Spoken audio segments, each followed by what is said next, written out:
Hello and welcome to Alton Towers, and we're going to be taking a look at a very brutal and bloody battle that happened right here on this land.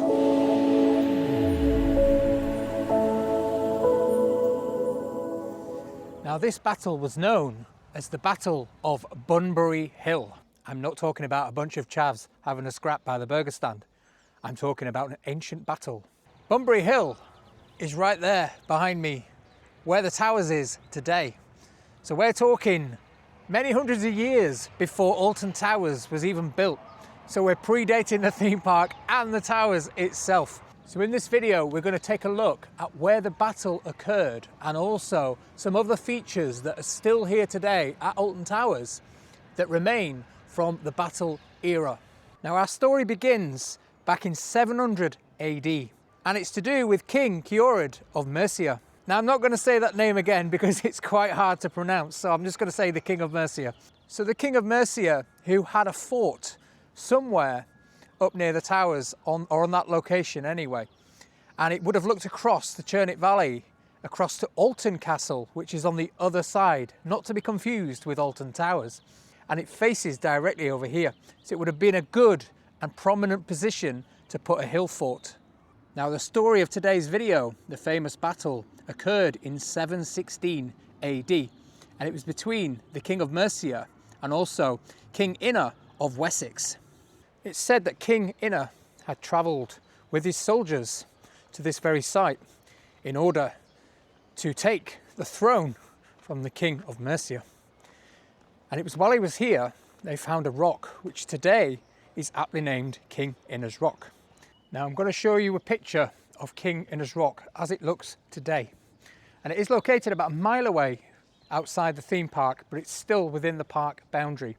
And it's actually located just behind today's enchanted village and just on the edge of the valley.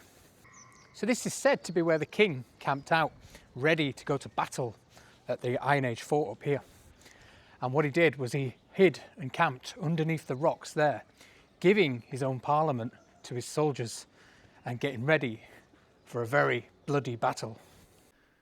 This is King Inna's Rock. Well, I think that's how you pronounce it anyway. Located across the valley from Bunbury Hill and land known as Park Banks. The rock is still around today and as prominent as it was back then. It is said that King Inna gathered his army here to rest, play and plot their next move. He wanted to take the King of Mercia by surprise. This rock offered exactly that. It was sheltered, high up on the hillside, and far enough away from them not to see them arriving. However, the King of Mercia did see the invaders from his fort, and they were waiting in ambush down in the valley for their attack. A bloody battle ensued once both armies were in the valley. So we're now going to head down into the beautiful Alton Towers gardens and right to the bottom of this hill and where today's Pagoda Fountain is, because that is the location of where the battle happened.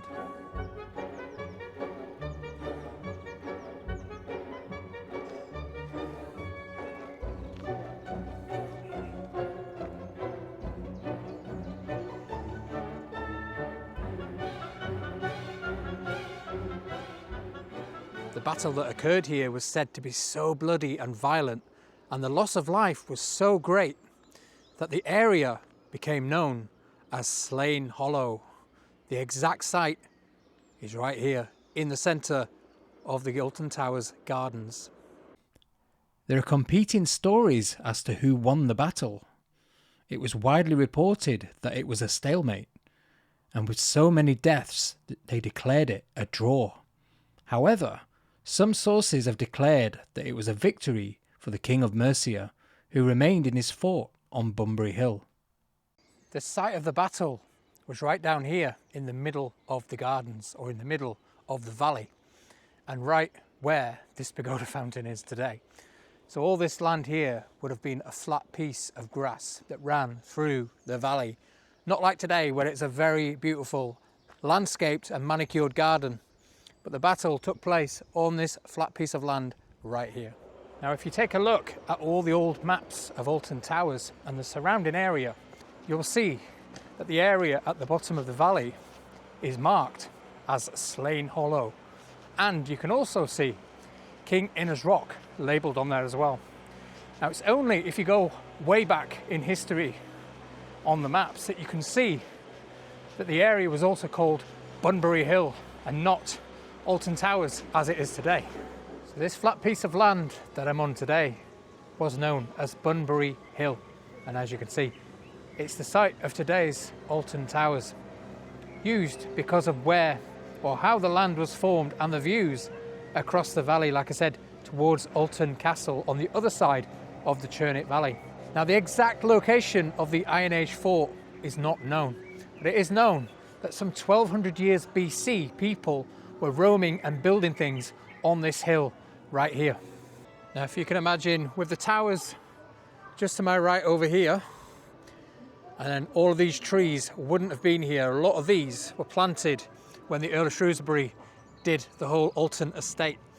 So it probably would have been quite a great view across that direction there. So Alton Castle is somewhere over there on the opposite side of the valley. So behind them trees there is a steep ravine up to the other side. And it would have been a great view on all the surrounding land in the Ceolred Valley.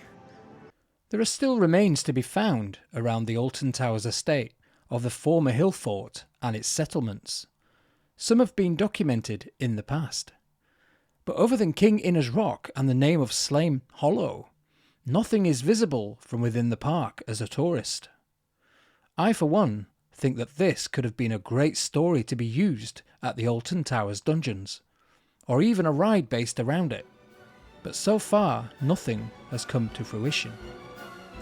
Well, thank you very much for joining us here at Alton Towers in today's video to look at the Battle of Alton Towers, or the Battle of Bunbury Hill.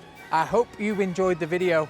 If you did, please give it a thumbs up, and also please subscribe to the channel down below. I'll see you in the next one next week. Bye for now.